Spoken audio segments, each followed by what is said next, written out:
Russell Brand is the British comedian and political firebrand, I guess, and he gets worked up about politics a couple times a year. This week, he got worked up over the rant of Judge Jeanine Pirro, a Fox host who attacked President Obama for pretty much everything in his foreign policy. Here is a sample of what she said that got him so worked up. The truth? There has been a 60% increase in radical Islamist terrorism since you've been in office. And you just keep letting these guys out. Like the Bergdahl trade and the 5 terrorists, you didn't have the balls to try and Gitmo or federal court. You are simply clueless, a paper tiger who only knows how to cut and run. And here's the kicker. There have been reports that say ISIS was trained by U.S. instructors at a secret base in Jordan to prepare them to fight President Assad as rebels. Since the Benghazi massacre, reports are that the annex was a front for a CIA operation shipping arms to the anti-Assad forces through Turkey. It's your feckless, weak foreign policy on the world stage that is creating a danger zone for all Americans. You and Hillary armed and trained terrorists and gave them true battlefield experience. And then you did a cut and run in Libya and Iraq, leaving our weapons behind. The irony, Mr. President, it will be with our taxpayer-funded weapons that they will be coming for us. Okay, she's a self-parody. I mean, it's like, I thought that was a joke. That was like an SNL skit. I thought that was Onion doing a thing on video. Or I think she's angling for the Colbert Report hosting duties. Yeah. So, Mr. President, you don't have the balls. Okay. She does this with her head every once in a while. Like, okay, she's got some sort of Tourette's or something. So we're obviously going to get all worked up about this, but let's give Russell Brand his chance. He's worked up too. Here's the first clip of Russell Brand. ISIS is a fanatical religious terrorist organization. So's Fox News. It's a fanatical terrorist propagandist organisation. This isn't reasonable, is it? Like the way she's talking. Bomb them! Bomb them! Imagine, like, she's worse. Like when you see them videos of someone, like with a thing on with a rifle, like going, we'll bomb and bomb. You're like, fucking hell, they're a bit heavy. They take life very seriously. She's doing it. She's just doing it with a city backdrop. She's the savage. She's espousing savage values.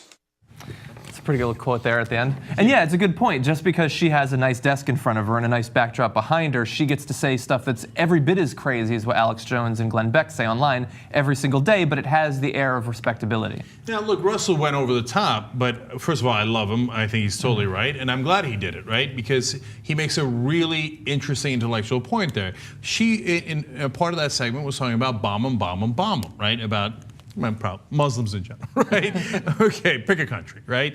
And that actually has been our official position with the neocons during the Bush administration, and they're still on TV espousing those points. He's like, wait, now the Muslim terrorists say bomb them. Just because you sit in a Fox News studio in New York and you say bomb, it doesn't really make you that different, right? And we've got bigger bombs, right? So it's a terrific point on his part. And look, she's so hypocritical in 100 different ways. I looked into her. I'm like, where's she from, right? Because Fox News loves to get people of color to hate on people of color, right? So it turns out she's Lebanese and she's Christian. She's Christian Lebanese. So paper tiger and cutting and running, which she said 2-3 times there. Ronald Reagan cut and run from Lebanon. We had over 200 Marines die there, right? And what did Ronald Reagan do? He cut and run. And these people are like, oh, Ronald Reagan, he had balls, right? No, he didn't. He's a classic cut and run guy, whereas Obama actually stays in these wars way too long. Yes. I mean, we're staying free in Afghanistan for almost 2 decades. Thanks, Obama. What always amazes me is how brazen they are in their lying, right? So if you look at Obama's foreign policy, it's just an extension of what Bush did. I mean, you look at kill lists, drone strikes, signature strikes, the surge in Afghanistan, NSA spying. I mean, you're going to sit there and say that Obama's not doing it. He said he was going to close Gitmo. He didn't close Gitmo. So, like, what more do you want? She's just lying. And ISIS is not, you know, a calm, peaceful organization. We all know that. But this is the type of fear-mongering that got us into Iraq in the first place. We didn't find weapons of mass destruction. We lost many, many lives as a result of that. And it's just crazy to me that people can be able to go on cable news, say the things that she's saying, absolutely no fact-checking, and it's totally fine. One quick note on one other fact that she mentioned. She's like, oh, and in Benghazi, they were training the ISIS with the weapons in the Jordan, right?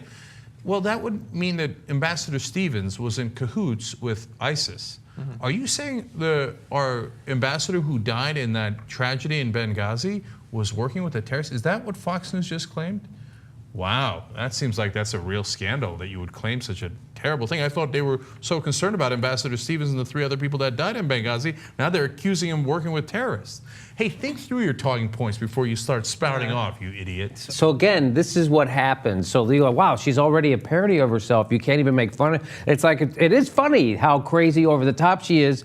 And again, the reason why, the IRS scandal, Benghazi, it's because Barack Obama, his policies are the policies they would do, and they got to criticize him anyway. So they got to make up shit because he's doing everything that they would have done. His foreign policy, just like Anna just laid out, his big brother state at home, his foreign policy, it's the same as theirs. He was against the Supreme Court decision 9-0 about the cell phones. I mean, Barack Obama's policy, he is what they want to do, and that they still have to criticize him, so they just have to make shit up. And this is a perfect example of that. Yeah. So let's get another example of the rant from Russell Brand in this clip. The truth? There has been a 60% increase in radical Islamist terrorism since you've been in office. When did that system start of like addressing Barack Obama like he sat in his dressing gown like, oh, just give it a rest, love, Michelle's been having a go at me, now Justice Judge Janine's piping up, and the kids are pissing me off. He's knackered, leave him alone. And you just keep letting these guys out. Like the Bergdahl trade and the 5 terrorists, you didn't have the balls to try and Gitmo or federal court. You were simply clueless. Have you ever, and I don't recommend it, but there are porn sites available where you can, like, a woman will abuse you down the camera. She'll go like, look at you, look at your little dick. You think that I'd fulfill you? Oh yeah, what are you going to do with that thing? You want to smell my ass? You want to sniff my bum-bum? They say stuff like that. And obviously I've only been watching them as part of a campaign to have them banned. This woman is like those people. I don't think he was being perfectly honest at the end there. It does sound a bit like TYT, though. You know, I like that he's breaking down the clips like we do, except he's only about 90 times funnier. Yeah. Okay, I wouldn't have come up with sniffing the bum bum. He's hilarious. That'll be on Master Graphic next week, I'm sure.